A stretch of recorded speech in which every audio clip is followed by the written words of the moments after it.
Back to RKL's vlog channel. ಯಾರಾದರೂ ನನ್ನ ಚಾನಲ್ನ ಸಬ್ಸ್ಕ್ರೈಬ್ ಮಾಡದೆ ವೀಡಿಯೋಸ್ ನೋಡ್ತಿದ್ರೆ ಪ್ಲೀಸ್ ಸಬ್ಸ್ಕ್ರೈಬ್ ಮಾಡಿ. ಹಾಯ್, ನಮ್ಮ ಚಾನಲ್ನ ಸಬ್ಸ್ಕ್ರೈಬ್ ಮಾಡಿ. ಸೊ ಟುಡೇ ವ್ಲಾಗ್ ಏನು ಅಂದರೆ ಈವ್ನಿಂಗ್ ರೊಟೀನ್ ವ್ಲಾಗ್ ಮಾಡೋಣ ಅಂತೇಳಿ ರೆಕಾರ್ಡ್ ಮಾಡ್ತಾ ಇದ್ದೆ. ಸೊ ಬನ್ನಿ ವಿಡಿಯೋದೊಳಗಡೆ ಹೋಗೋಣ. ಇಲ್ಲೇ ಎಲ್ಲ ತೆಂಗಿನ ಗರಿಗಳನ್ನ ಕಡ್ದು ಇಟ್ಟಿದ್ದೆ ಒಣಗಲಿ ಅಂತ. ಅದು ಬೇಡ, ಹಸಿ ಇದೆ. ವಜೆ ಆಯ್ತಾ? ಇಲ್ಲ ತಗೋ. ಆಲ್ಮೋಸ್ಟ್ ನಾನು ಗ್ಯಾಸಲ್ಲಿ ಅಡುಗೆ ಮಾಡೋದನ್ನೇ ಬಿಟ್ಬಿಟ್ಟಿದ್ದೀನಿ. ಗ್ಯಾಸನ್ನು ಒಚ್ಚೋದೇ ಕಡಿಮೆ ಆಗಿಬಿಟ್ಟಿದೆ. ಇನ್ನೊಂದು ಸ್ವಲ್ಪ ತಗೋಬಾ. ಫುಲ್ಲು ಒಲೆ ಒಲೆ ಒಲೆ. ಅದೇ ಯಾಕೋ ಕಂಫರ್ಟಬಲ್ ಅನಿಸ್ಬಿಟ್ಟಿದೆ. ಯಾರೆಲ್ಲ ಇನ್ನೂ ಒಲೆಯಲ್ಲಿ ಮಾಡ್ತಿದ್ದೀರಾ? ಯಾವಾಗ ಗ್ಯಾಸ್ ಖಾಲಿಯಾಗಿ ಮತ್ತೆ ತುಂಬಿಸ್ಕೊಂಬಂದನೋ ಆವಾಗಿಂದ ಗ್ಯಾಸೇ ಯೂಸ್ ಮಾಡ್ತಿಲ್ಲ. ಕಮ್ಮಿ ಏನಾದರೂ ಸಾಂಬಾರು ಗಿಂಬಾರು ಬಿಸಿ ಮಾಡೋದು ಅರ್ಜೆಂಟ್ ಇದ್ದರೆ ಮಾತ್ರ ಗ್ಯಾಸ್ ಯೂಸ್ ಮಾಡ್ತಿರೋದು. ಇನ್ನು ಎಲ್ಲ ಟೈಮಲ್ಲೂ ಒಲೆನೇ. ಏನು ಅಂದರೆ ಅದರಲ್ಲಿ ಸೌದೆ ಚೆನ್ನಾಗಿದ್ದರೆ ಬೇಗ ಬೇಗ ಉರಿಯುತ್ತೆ, ಇಲ್ಲಾಂದರೆ ನಮ್ಮನ್ನು ಅಳಿಸುತ್ತಷ್ಟೆ. ಎಂತ ಗೊತ್ತಾ, ಇಲ್ಲಿನ ಲೈಟು ಬರ್ನ್ ಆಗಿಬಿಟ್ಟಿದೆ. ರೆಡಿನೂ ಮಾಡಿಟ್ಟಿದ್ದಾರೆ, ಬಟ್ ಅಟ್ಯಾಚ್ ಮಾಡೋಕೆ ಅವ್ರಿಗೆ ಟೈಮ್ ಆಗ್ತಿಲ್ಲ. ಅಲ್ಲ, ಫಿಕ್ಸ್ ಮಾಡೋಕ್ಕೆ ಟೈಮ್ ಆಗ್ತಿಲ್ಲ. ಅದು ಯಾವಾಗ ಅವ್ರು ಹಾಕ್ತಾರೋ ಹಾಕಬೇಕು. ಯಾಕೆ ಅಂದರೆ ನಮಗೆ ಸಿಗೋಲ್ಲ, ಅದು ಹೈಟಲ್ಲಿದೆ. ಇಲ್ಲ ಅಂದರೆ ನಾನೇ ಹಾಕ್ಬಿಡ್ತಿದ್ದೆ, ಬಟ್ ನನ್ನಿಂದ ಹಾಕೋಕ್ಕಾಗಲ್ಲ. ಚೇರ್ ಹಾಕಿ ಚೇರ್ ಮೇಲೆ ಇನ್ನೂ ಸರ್ಕಸ್ ಮಾಡಿ ಹಾಕಬೇಕು. ಹಾಕೋಕ್ಕೆ ಅಂತ ಟ್ರೈ ಮಾಡಿದ್ರು, ಅದ್ರದ್ದೊಂದು ಹೋಲ್ಡ್ರ್ ಹೋಗಿತ್ತು ಅಂತೇಳಿ ಬೇರೆ ತೊಗೊಂಬಂದರು, ಬಟ್ ಇನ್ನೂ ಸೆಟ್ ಮಾಡಿಲ್ಲ. ಸೊ ಇಲ್ಲಿ ಟಾರ್ಚ್ ಇಟ್ಕೊಂಡೇ ಅಡುಗೆ ಮಾಡಬೇಕು. ಬೆಳಕಿರುವಾಗ ಮಾಡಿದ್ರೆ ಏನೂ ಪ್ರಾಬ್ಲಮ್ ಇಲ್ಲ, ಇಲ್ಲಾಂದರೆ ಟಾರ್ಚ್ ಇಟ್ಕೊಂಡೇ ಮಾಡಬೇಕು. ಒಲೆ ಹಚ್ಚೋಣ ಅಂತ ಹೇಳಿ ಸೌದೆನೆಲ್ಲ, ಅಂದರೆ ಸೌದೆ ಅಂದರೆ ಗರಿ ಕಡ್ದಿಟ್ಟಿದ್ನಲ್ಲ ಅದನ್ನೇ ತೊಗೊಬಂದಿದ್ದೆ. ಅದನ್ನೇ ಉರಿಸಿದ್ರು ಒಣಗಿದ್ರೆ ಚೆನ್ನಾಗಿ ಉರಿಯುತ್ತದೆ. ಸೊ ಹಾಗಾಗಿ ಅದನ್ನೇ ತೊಗೊಬಂದು ಎಲ್ಲ ರೆಡಿ ಮಾಡಿಟ್ಟೆ. ಮತ್ತು ಯಾವುದೇ ಪ್ಲಾಸ್ಟಿಕ್ ಪೇಪರ್ನ ಎಸೆಯೋದಿಲ್ಲ, ಯಾಕೆಂದರೆ ಒಲೆ ಹಚ್ಚೋಕೆ ಅದೇ ಬೇಕಾಗುತ್ತೆ ಅಂತೇಳಿ ಪ್ಲಾಸ್ಟಿಕ್ ಪೇಪರ್ ಏನೂ ಎಸೆಯೋದಿಲ್ಲ. ಪ್ಲಾಸ್ಟಿಕ್ ಪೇಪರ್ ಇಟ್ಕೊಂಡೇ ಹಚ್ಚೋದು ನಾನು. ಆಲ್ಮೋಸ್ಟ್ ನಾನು ಒಂದು ಪೇಪರ್ ಸಿಕ್ಕಿದ್ರೂ ಒಗೆಸೋದಿಲ್ಲ. ಎಲ್ಲ ಒಳ್ಳೆ ದುಡ್ಡು ಕೂಡ ಇಕ್ದಂಗೆ ಪೇಪರ್ನೆಲ್ಲ ಕೂಡ ಇಕ್ತೀನಿ.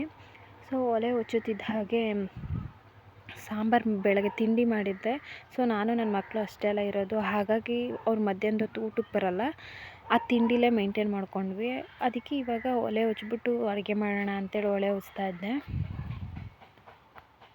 ಒಲೆ ಹೊತ್ತಿದೆ, ಟೀ ಮಾಡೋಣ ಅಂದ್ಕೊಂಡು ಟೀ ಪಾತ್ರೆ ಇಟ್ಟಿದ್ದೆ. ಸೊ ಈವ್ನಿಂಗ್ ಟೈಮ್ ಟೀ ಕುಡಿದ್ರೆ ಏನೋ ಒಂಥರ ಫ್ರೆಶ್ ಅನಿಸುತ್ತೆ ಮೈಂಡು. ಹಾಗಾಗಿ ಟೀ ಮಾಡೋಣ ಅಂತ ಇಟ್ಟೆ.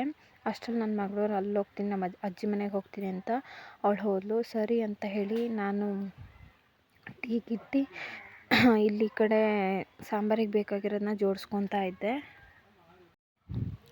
ನೀರು ಬಿಸಿ ಹಾಕ್ತಾ ಇದ್ದಂಗೆ ನಾವು ಯೂಸ್ ಮಾಡ್ತಿರೋದು ಹಾಲು ಪೌಡ್ರು. ಸೊ ಹಾಗಾಗಿ ಹಾಲು ಪೌಡ್ರನ್ನ ತೊಗೊಂಡು ಕಲಿಸ್ತಾ ಇದ್ದೆ. ಹಾಲು ಪೌಡ್ರು ಕಲಸಿಟ್ಟು ಆಮೇಲೆ ಟೀ ಪೌಡ್ರು ಮತ್ತು ಬೆಲ್ಲ ಹಾಕಿಬಿಟ್ಟು ಕುದಿಯೋಕೆ ಬಿಟ್ಟೆ. ಸೊ ಯಾಕೆಂದರೆ ಹಾಲು ಈ ಟಾರ್ಪಲ್ ಹೀಟಿಗೂ ಈ ಬೇಸಿಗೆಗೂ ತುಂಬ, ಇವಾಗ ತಂದು ನೀವು ಬಿಸಿ ಮಾಡಿ ಇಟ್ಟರೆ ಅದೊಂಥರ, ಮತ್ತು ಪದೇ ಪದೇ ಅಕಸ್ಮಾತ್ ಮರ್ತೋದ್ವಿ ಅಂದರೆ ಅದು ಒಡೆದೋಗ್ಬಿಡುತ್ತೆ. ಹಾಗಾಗಿ ಹಾಲು ಪೌಡ್ರ್ ಯೂಸ್ ಮಾಡ್ತಾ ಇರೋದು. ಹಾಗೆ ಟೀ ಮಾಡ್ಕೊಂಬಂದು ಹೊರ್ಗಡೆನೇ ಒಂದು ಚೇರ್ ಇಟ್ಟಿರ್ತೀವಿ. ಸೊ ಅದರಲ್ಲಿ ಹಾಗೆ ಬಂದು ಸುಮ್ಮನೆ ಕೂತ್ಕೊಂಡು ಕುಡಿತಾ ಇದ್ದೆ. ಆವಾಗ ಯೋಚನೆ ಮಾಡ್ತಿದ್ದೆ ನಮ್ಮ ಲೈಫಲ್ಲಿ ಏನೇನು ಆಗ್ತಿದೆ, ಏನೇನು ಇದು ಮಾಡೋದು ಅಂತ ಹೇಳಿ. ಇವಾಗ ನಾನು ಕೆಲಸನೂ ಬಿಟ್ಟೆ, ಯಾಕೆಂದರೆ ಮಕ್ಕಳನ್ನ ನೋಡ್ಕೊಳೋಕೆ ಯಾರೂ ಇಲ್ಲ. ಬಿಕಾಸ್ ಹಿಂದೆನೂ ಚಾನಲು ಮುಂದೆನೂ ಚಾನಲು. ಎಲ್ಲಾದರೂ ಅಕಸ್ಮಾತ್ ಇವರು ಆಟಾಡೋ ಗ್ಯಾನ್ದಲ್ಲಿ, ಇಲ್ಲಾಂದರೆ ಮಕ್ಕಳ ಜೊತೆ ಮಕ್ಕಳಾಗಿ ಸೇರ್ಕೊಂಡು ಹೋಗಿ ಎಲ್ಲಾದರೂ ಚಾನಲಲ್ಲಿ ಏನಾದರೂ ಅವರು ಗೊತ್ತಿಲ್ಲದೆ ಎಡವಿ ಬಿದ್ದರೆ, ಬೀಳೋದು ಬೇಡ ಬಟ್ ಬಿದ್ದರೆ ಅಂತ ತುಂಬ ಯೋಚನೆ ಆಗಿತ್ತು. ಹಾಗಾಗಿ ಮಕ್ಕಳಿಗಿಂತ ಮುಖ್ಯ ಕೆಲಸ ಏನಿಲ್ಲ, ಬೇಕಿದ್ದರೆ ಅವ್ರು ದೊಡ್ಡವರಾದ್ಮೇಲೂ ಹೋಗ್ಬೋದು ಅಂತ ಅಂದ್ಕೊಂಡು ಕೆಲಸನ ಸಡನ್ಲಿ ಬಿಟ್ಟೆ. ಈಗ ಕೆಲ್ಸಕ್ಕೆ ಹೋಗ್ತಾ ಇರೋರು ದಿಢೀರಂತ ಬಿಟ್ಟರೆ ಏನೆಲ್ಲ ಪ್ರಾಬ್ಲಮ್ಸ್ಗಳು ಫೇಸ್ ಮಾಡಬೇಕು ಅನ್ನೋದು ಗೊತ್ತಿರತ್ತೆ ಅಲ್ವಾ. ಫೈನಾನ್ಷಿಯಲಿನೂ ಫೇಸ್ ಮಾಡಬೇಕು. ಸೊ ಅದ್ರ ಬಗ್ಗೆ ಥಿಂಕ್ ಮಾಡ್ತಾ ಕೂತ್ಕೊಂಡಿದ್ದೆ. ಸೊ ಏನಾದರೂ ಮನೇಲೇ ವರ್ಕ್ ಮಾಡೋಣ ಅಂದ್ಕೊಂಡ್ರೆ ಮನೇಲಿ ವರ್ಕ್ ಮಾಡೋಷ್ಟು ಯಾವುದೇ ರೀತಿ ಒಳ್ಳೆ ಜಾಬ್ ಏನೂ ಸಿಕ್ಕಲಿಲ್ಲ. ಹಾಗೆ ಆ ದಿನವೂ ಕಳೆಯುತ್ತೆ. ಸೊ ಟೀ ಎಲ್ಲ ಕುಡ್ಕೊಂಡು ನೆಕ್ಸ್ಟು ಅಡುಗೆ ಮಾಡೋಣ ಅಂತ ಹೇಳಿ ಹೋದೆ. ಬಟ್ ಅಂಗನವಾಡಿಯಿಂದ ಇವತ್ತು ಫುಡ್ನ ಕೊಟ್ಟಿದ್ರು, ರಜಾ ಅಲ್ವಾ, ಹಾಗಾಗಿ ನಮ್ಮ ಚಿಕ್ಕವಳಿಗೆ ಅಂಗನವಾಡಿಯಿಂದ ಫುಡ್ನ ಕೊಟ್ಟಿದ್ರು. ಸೊ ಅದನ್ನ ಎತ್ತಿಕ್ಕೋಣ ಅಂತೇಳಿ ಎತ್ತಿಕ್ತಾ ಇದ್ದೆ. ಫುಡ್ನೆಲ್ಲ ಪರವಾಗಿಲ್ಲ, ಯೂಸ್ ಮಾಡ್ಬೋದು. ಆ ಫುಡ್ನೆಲ್ಲ ಯಾವುದು ವೇಸ್ಟ್ ಮಾಡಲ್ಲ. ಸೊ ಹಾಗಾಗಿ ಅವ್ರಿಗೆ ಏನಾದರೂ ಮಾಡ್ಕೊಳ್ಳೋಣ ಅಂತೆಲ್ಲ ಎತ್ತಿಕ್ತಾ ಇದ್ದೆ.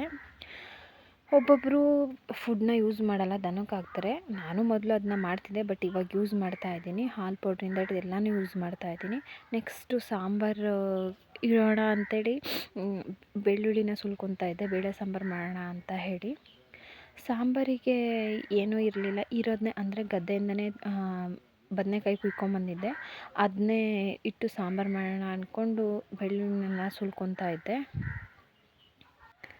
ಬೆಳ್ಳುಳ್ಳಿನೆಲ್ಲ ಸುಲ್ಕೊಂಡು ಹಾಗೆ ಒಲೆ ಮೇಲೆ ನೀರು ಕಾಯೋಕೆ ಇಟ್ಟಿದ್ದೆ ಆಲ್ರೆಡಿ, ಬೇಳೆ ಹಾಕೋಕ್ಕೆ ಅಂತ. ಸೊ ನೀರು ಕಾದ್ಮೇಲೆ ಎಲ್ಲ ಬೇಳೆ ಹಾಕೋಕ್ಕಾಗೋದು, ಹಾಗಾಗಿ ಅಷ್ಟರಲ್ಲಿ ಬೆಳ್ಳುಳ್ಳಿ ಸುಲ್ಕೊಳ್ಳೋಣ ಅಂತ ಸುಲ್ಕೊಂಡೆ. ನೆಕ್ಸ್ಟ್ ಅದ್ರ ಜೊತೆನೇ ಟೊಮೊಟೊ ಮತ್ತು ಈರುಳ್ಳಿ ಎಲ್ಲ ಬೇಯಕ್ಕೆ ಹಾಕೋಣ ಅಂತ ಹೇಳಿ ಟೊಮೊಟೊನೆಲ್ಲ ಕಟ್ ಮಾಡ್ತಾಯಿದ್ದೆ. ನಾನು ಸ್ವಲ್ಪ ಟೊಮೊಟೊನ ಜಾಸ್ತಿ ಹಾಕ್ತೀನಿ ಬೇಳೆ ಸಾಂಬಾರಿಗೆ, ಹಾಗಾಗಿ ಒಂದು ಸರಿ ಸಾಂಬಾರು ಮಾಡ್ತೀನಿ ಅಂದರೆ 3-4 ಟೊಮೊಟೊನ ಹಾಕ್ತೀನಿ. ಸೊ ಟೊಮೊಟೊನೆಲ್ಲ ಕಟ್ ಮಾಡ್ಕೊಂಡು ಹಾಗೆ ಒಂದು ಈರುಳ್ಳಿಯಲ್ಲಿ ಅರ್ಧ ಹಾಕ್ತೀನಿ. ಸೊ ಆ ಈರುಳ್ಳಿನೂ ಕಟ್ ಮಾಡಿಕೊಂಡೆ. ನಂತರ ಒಲೆ ಮೇಲೆ ಇದಿಟ್ಟಿದ್ನಲ್ಲ, ಒಲೆ ಮೇಲೆ ಬೇಳೆ ಅಂದರೆ ನೀರು ಕಾಯೋಕೆ ಇಟ್ಟಿದ್ನಲ್ಲ, ಸೊ ಅದಕ್ಕೆ ಬಂದು ಬೇಳೆ ಮತ್ತು ಹೆಚ್ಚಿಟ್ಕೊಂಡಿರೋ ಟೊಮೊಟೊ, ಈರುಳ್ಳಿ ಹಾಗೆ ಮತ್ತು ಬೆಳ್ಳುಳ್ಳಿನೆಲ್ಲ ಹಾಕಿದೆ.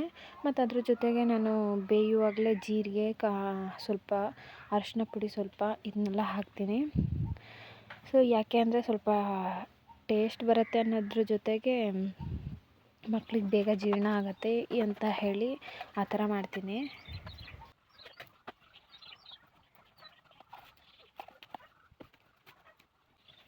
ಬೇಳೆ ಬೇಯೋ ಗ್ಯಾಪಲ್ಲೇ ಹಾಗೆ ತರಕಾರಿನೆಲ್ಲ ಕಟ್ ಮಾಡ್ಕೊಳ್ಳೋಣ ಅಂತ ಹೇಳಿ ತರಕಾರಿನೆಲ್ಲ ಕಟ್ ಮಾಡ್ಕೊತಾ ಇದ್ದೆ. ಅಷ್ಟರಲ್ಲಿ ನಮ್ಮ ದೊಡ್ಡ ಮಗಳು ಅವ್ರ ಅಜ್ಜಿ ಮನೆಯಿಂದ ಬಂದಿದ್ಲು. ಕಾಫಿ ಇತ್ತಲ್ಲ, ಅದನ್ನು ಹಾಕೊಂಡು ಅವಳು ಸೋಸ್ಕೊಂಡು ಕುಡಿತಾ ಇದ್ಲು. ಸೊ ನಾನು ಹಾಗೆ ತರಕಾರಿನೆಲ್ಲ ಕಟ್ ಮಾಡ್ತಾಯಿದ್ದೆ. ತರಕಾರಿನೆಲ್ಲ ಕಟ್ ಮಾಡಿಕೊಂಡು ಅಮ್ಮ ನಾನು ಕಟ್ ಮಾಡ್ತೀನಿ ಅಂತ ಹೇಳಿ ಅವಳು ಒಂದು ಚಾಕು ತೊಗೊಬಂದು ಕಟ್ ಮಾಡ್ತಾಯಿದ್ಲು. ನಾನು ಹೇಳಿದೆ ಕೈಗೆ ಏನಾದರೂ ಕುಯ್ಕೊಂತೀಯ, ಹೋಗು ಬೇಡ ಅಂತ. ಬಟ್ ಅವಳು ಕೇಳ್ತಾ ಇರಲಿಲ್ಲ, ಬಂದು ಸ್ವಲ್ಪ ಹೊತ್ತು ಕಟ್ ಮಾಡಿಕೊಟ್ಲು. ನಾನು ಸರಿ ಬಿಡೋದನ್ನ ಮಾಡಿದ್ರೆ ಮಾಡ್ತಾಳೆ ಅಂತೇಳಿ ಸುಮ್ಮನೆ ಇದ್ದೆ. ಅಂದರೆ ಆ ಚಾಕು ಅಷ್ಟೊಂದು ಶಾರ್ಪ್ ಇರಲಿಲ್ಲ, ಸೊ ಹಾಗಾಗಿ ಸುಮ್ಮನೆ ಆದೆ. ಆಮೇಲೆ ನಾನು ತರಕಾರಿನೆಲ್ಲ ಕಟ್ ಮಾಡಿಕೊಂಡೆ. ಅವಳಿಗೆ ಆಗಾಗ ಒಲೆ ಉರಿತಿದ್ಯಾ ನೋಡು ಅಂತ ಎಬ್ಬಿಸಿ ಕಳಿಸ್ತಾ ಇದ್ದೆ. ಅವಳು ನೋಡ್ಕೊಬಂದು ಉರಿತಿದೆ ಅಂತ ಇರ್ತಿದ್ಲು. ನೆಕ್ಸ್ಟ್ ಅಮ್ಮ ಬೋರ್ ಆಗ್ತಿದೆ, ಬಾರಮ್ಮ ಏನಾದರೂ ಆಟ ಆಡೋಣ ಅಂತಿದ್ಲು. ಅಲ್ಲಿ ಬೆಳಕಿದೆ, ಅಲ್ಲಿ ಬಿಟ್ಬಿಟ್ಟು ಇಲ್ಲಿ ಟಾರ್ಚ್ ಹಾಕಿಟ್ಟಿದ್ನಲ್ಲ, ಅಲ್ಲೇ ಬಂದು ಚಾವೆ ಕೊರ್ದಿದ್ಲು. ಸರಿ ಅಂತೇಳಿ ಒಂದು ಸ್ವಲ್ಪ ಹೊತ್ತು ಆಟ ಆಡೋಣ ಅಂತೇಳಿ ಅವಳ ಜೊತೆಗೆ ಹೋಗಿ ನಾನು ಆಟ ಆಡ್ತಾ ಇದ್ದೆ. ನಮ್ಮ ಚಿಕ್ಕವಳು ಆಲ್ರೆಡಿ ಅವ್ರ ಅಜ್ಜಿ ಮನೆಗೆ ಸೇರಿಕೊಂಡಿದ್ಲು, ಹಾಗಾಗಿ ಅವಳೇನು ಬಂದಿರಲಿಲ್ಲ. ನಾವಿಬ್ಬರೇ ಚೌಕಾಪುರಿ ಆಡ್ತಾ ಇದ್ವಿ. ಸೊ ಮಕ್ಕಳ ಜೊತೆ ಟೈಮ್ ಸ್ಪೆಂಡ್ ಮಾಡೋದು ಏನೋ ಒಂಥರ ಖುಷಿ. ಅವ್ರಿಗೆ ನಾನು ಕೆಲಸ ಬಿಟ್ಮೇಲೆ ಹಾಗಾದರೂ ಸ್ವಲ್ಪ ರೋಡಲ್ಲಿ ಹೋಗಿ ಅಲ್ಲಿ ಇಲ್ಲಿ ಆಟ ಆಡ್ತಾಯಿದ್ರು. ಬಟ್ ಇವಾಗ ಮನೇಲಿದ್ದೆ ಅಂತ ಹೇಳಿ ಮನೆಯಿಂದ ಆ ಕಡೆ ಈ ಕಡೆ ಹೋಗೋದೇ ಇಲ್ಲ. ನಮ್ಮ ಚಿಕ್ಕವಳಾದರೂ ಅವ್ರ ಅಜ್ಜಿ ಮನೆ ಅಂತೇಳೆಲ್ಲ ಹೋಗ್ತಾಳೆ. ಬಟ್ ನಮ್ಮ ದೊಡ್ಡವಳು ಎಲ್ಲಿಗೂ ಹೋಗಲ್ಲ, ನಾನಿದ್ದೆ ಅಂದರೆ ಮನೆಯಲ್ಲೇ ಇರ್ತಾಳೆ. ಸೊ ಅವಳು ನಾನು ಸೇರ್ಕೊಂಡು ಸ್ವಲ್ಪ ಚೌಕಾಪುರಿ ಆಡಿದ್ವಿ. ಅಲ್ಲಿ ಬೇಳೆ ಬೇಯಕ್ಕೆ ಹಾಕಿದ್ನಲ್ಲ, ಆ ಬೇಳೆ ಬೇಯೋ ಗ್ಯಾಪಲ್ಲಿ ಹಾಗೆ ನಾನು ನನ್ನ ಮಗಳು ಚೌಕಾಪುರಿ ಆಡ್ತಾಯಿದ್ವಿ. ಅಂದರೆ ಸಂಜೆ ಸ್ನಾನ ಮಾಡಿಸಿದ್ದೆ, ಹಾಗಾಗಿ ತಲೆ ಏನೂ ಬಾಚಿರಲಿಲ್ಲ, ಕೂದಲು ಆರಲಿ ಅಂತೇಳಿ.